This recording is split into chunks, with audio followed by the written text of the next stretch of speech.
Halo semuanya, kami dari kelompok 1, saya Anissa Ruhi Sabrina. Perkenalkan, nama saya Adila Sulistiawati. Halo semuanya, perkenalkan nama saya Dwi Christine Girsang. Perkenalkan, nama saya Frida Meriani. Halo, saya Jessica Simanjuntak. Perkenalkan, saya Rili Fitriasari. Perkenalkan, nama saya Sri Maharani Syafa. Perkenalkan, nama saya Siva Siti Zakia. Di sini kami akan menerangkan beberapa materi mengenai statistik. Nah, materi yang pertama mengenai pengertian statistik, statistika, dan perbedaan keduanya akan dibawakan oleh Dwi Christine. Hai Dwi. Hai Nisa, mari kita mulai. Materi yang pertama yaitu apa sih pengertian statistik dan apa sih pengertian statistika. Lalu, apa sih perbedaan antara statistik dan statistika? Nah, mari kita simak bersama-sama. Nah, yang pertama, apa sih statistik? Statistik merupakan kumpulan data dalam bentuk angka maupun bukan angka yang berkaitan dengan masalah tertentu yang disusun dalam diagram, tabel, ataupun yang lainnya. Selanjutnya, jenis-jenis data statistik.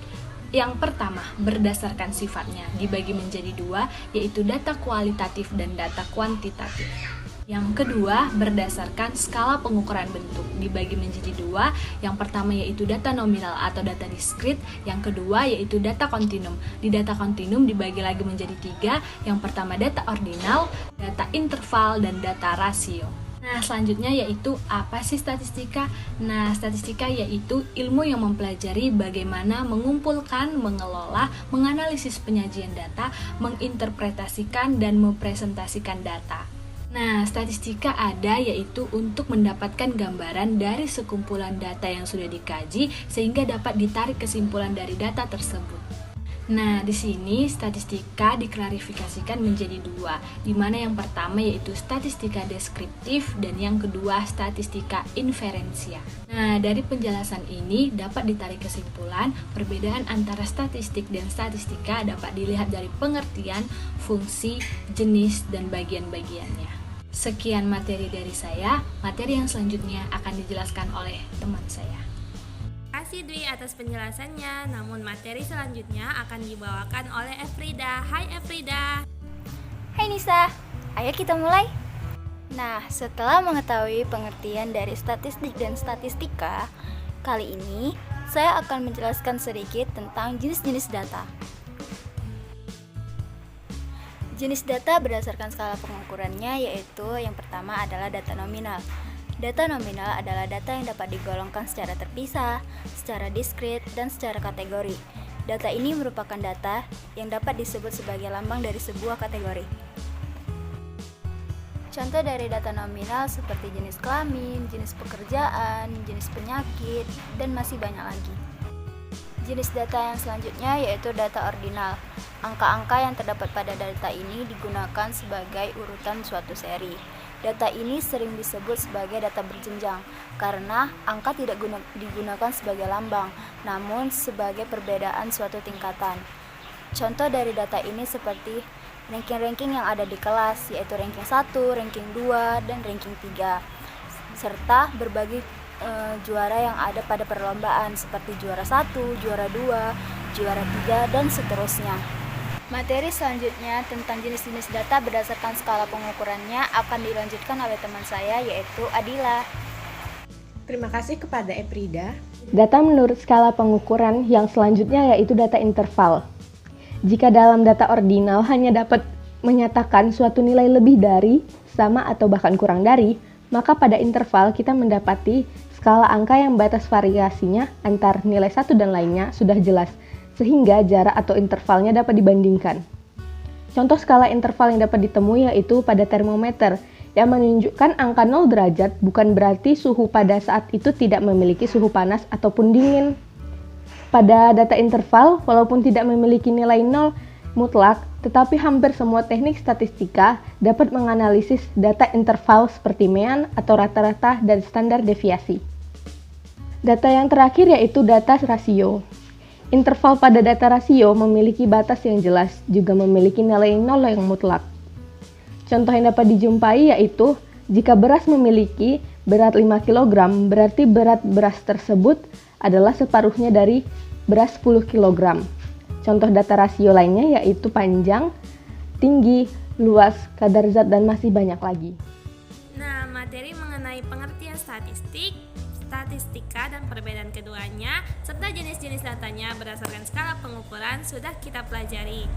Pelajaran selanjutnya adalah mengenai bagaimana cara kita untuk mengetahui apakah data tersebut valid atau tidak, yang akan dijelaskan oleh Syifa dan Jessica. Kepada Syifa, kami persilahkan. Di sini saya akan menjelaskan pengertian validitas. Nah, dalam kuaji keabsahan data dalam sebuah penelitian sering hanya ditekankan pada uji validitas dan reliabilitas. Dalam penelitian kuantitatif, kriteria utama terhadap hasil data penelitian adalah valid, reliable, dan objektif. Nah, lalu apa sih yang dimaksud dengan validitas? Validitas merupakan derajat ketepatan antara data yang terjadi pada objek penelitian dengan daya yang dapat dilaporkan oleh peneliti. Nah, dengan demikian, data yang valid adalah data yang tidak berbeda. Jadi yang dimaksud dengan data yang valid adalah data yang tidak berbeda antara data yang dilaporkan oleh peneliti dengan data yang sesungguhnya terjadi pada objek penelitian. Kalau misalkan dalam objek penelitian terdapat warna merah, maka peneliti akan melaporkan warna merah. Sebelumnya, kelompok kita telah melakukan penelitian bahwa mahasiswa PG Pangudi Unimed memahami mata kuliah statistik. Nah, yang kita laporkan adalah mahasiswa PG Pangudi Unimed memahami mata kuliah statistik. Kalau misalkan dalam penelitian, peneliti membuat laporan yang tidak sesuai dengan apa yang terjadi pada objek, maka data tersebut dapat dinyatakan tidak valid. Nah, lalu terdapat dua macam validitas dalam sebuah penelitian. Yang pertama ada validitas internal dan yang kedua ada validitas eksternal. Tadi kita sudah membahas mengenai pengertian validasi. Dan sekarang saya akan menjelaskan bagaimana sih cara kita mengetahui bahwa data hasil dari instrumen itu valid atau tidaknya.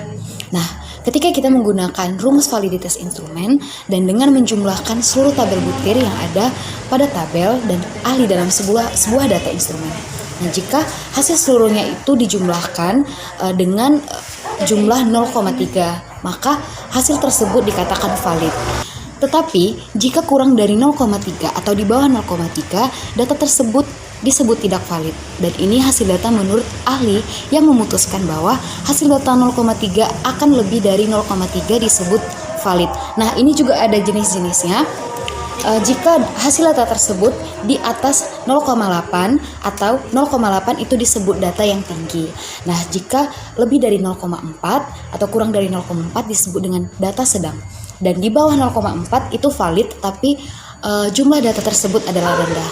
Nah, itulah penjelasan dari saya mengenai bagaimana mengetahui data instrumen itu valid atau tidak. Sekian dan terima kasih. Nah, kita sudah selesai nih mempelajari bagaimana cara menentukan data tersebut valid atau tidak. Harus diingat ya teman-teman. Mari kita masuk ke materi yang terakhir, yaitu mengenai korelasi dan arah korelasi yang akan dijelaskan oleh Rili dan Sri Maharani.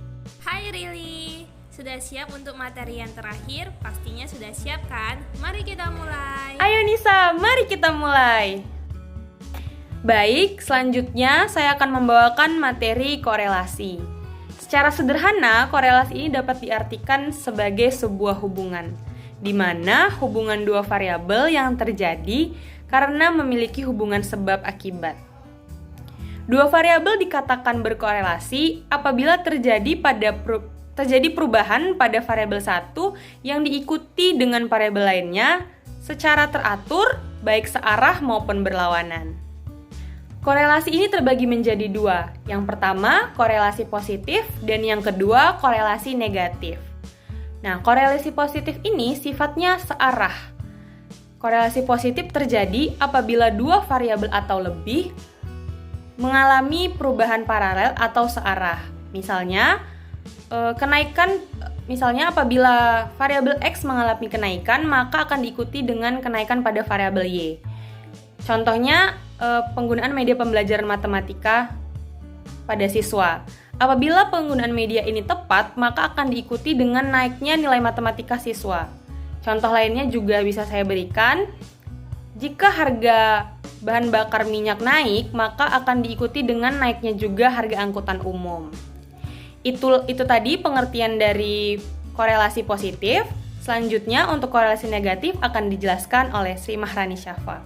Terima kasih. Terima kasih Rili. Baik, selanjutnya yaitu korelasi negatif. Korelasi negatif adalah korelasi antara dua variabel atau lebih yang berjalan dengan berlawanan, bertentangan, ataupun sebaliknya.